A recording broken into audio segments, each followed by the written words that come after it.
For what purpose does the gentleman from Pennsylvania seek recognition? I have an amendment at the desk printed as number 1 in the congressional record. The clerk will designate the amendment.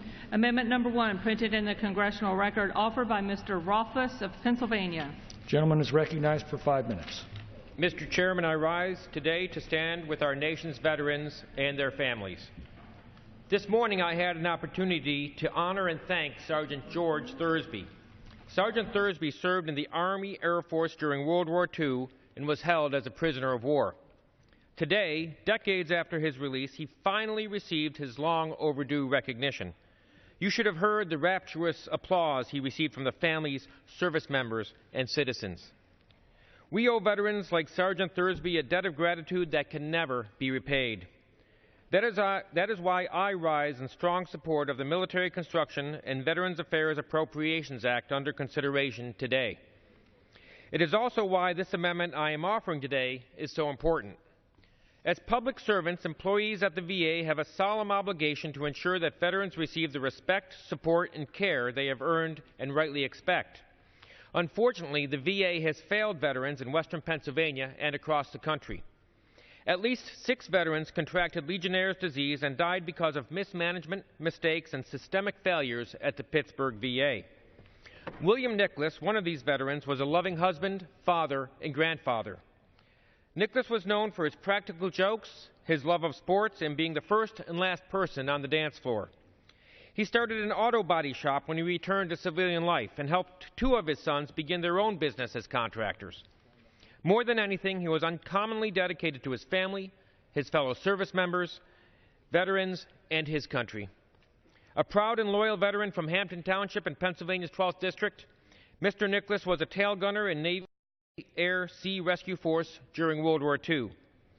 Mr. Nicholas survived Guam, Saipan, and Okinawa, but fell victim to Legionnaire's disease in Pittsburgh. Over the last year, I have worked with my colleagues to find answers and demand accountability for the families of Bill Nicholas, John Ciarola, Clark Compton, John McChesney, Lloyd Wanstreet, and Frank Sonny Calcano. John Ciarola, the first of these veterans to fall to Legionnaire's disease, died in July 2011. Bill Nicholas, the last, died in November 2012. It has been almost 1.5 years since Mr. Nicholas died and almost 3 years since Mr. Ciarola died. Where is the accountability? Where is the transparency? My colleagues and I have asked VA Secretary Shinseki and Undersecretary of Health Petzel what actions they will take to hold accountable those responsible for these deaths. Officials at the VA owe the families answers, but they have provided none. Even more outrageous, the regional director responsible for leading the Pittsburgh VA at the time of these deaths, he's now retired, was awarded and accepted the government's highest award for civil servants and a $63,000 bonus only 3 days after the Inspector General found that systemic failures resulted in these deaths. Across the nation, the VA has demonstrated a widespread and systemic lack of accountability according to a recent investigation by the Veterans Affairs Committee. This has manifested itself in not just infectious disease outbreaks and preventable deaths, but also in wasteful spending and backlogged disability claims. I thank the Veterans Affairs Committee and Chairman Jeff Miller for their tremendous work fighting for our nation's veterans and promoting accountability and transparency at the VA. Paying bonuses to senior executives of an organization with an abysmal performance record is ridiculous.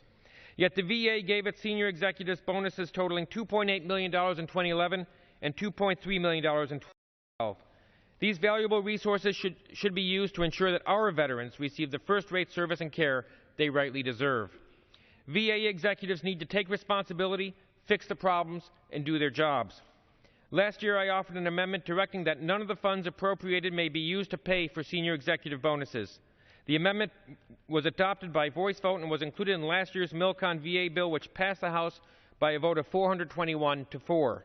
The Senate did not consider a Milcon VA bill last year, and the measure was not included in the omnibus. Unfortunately, 1 year has passed, and this measure is still needed. I thank Chairman Miller and Congressman Gosar, Olson, Benishek, McKinley, Tipton, Huskamp, Crawford, Kelly, Lance, Collins, LaMalfa, Goodlatte, and Meadows for their support of our nation's veterans and this amendment. I urge my other colleagues to stand with our nation's veterans and support increased transparency and accountability at the VA, by voting yea on this amendment.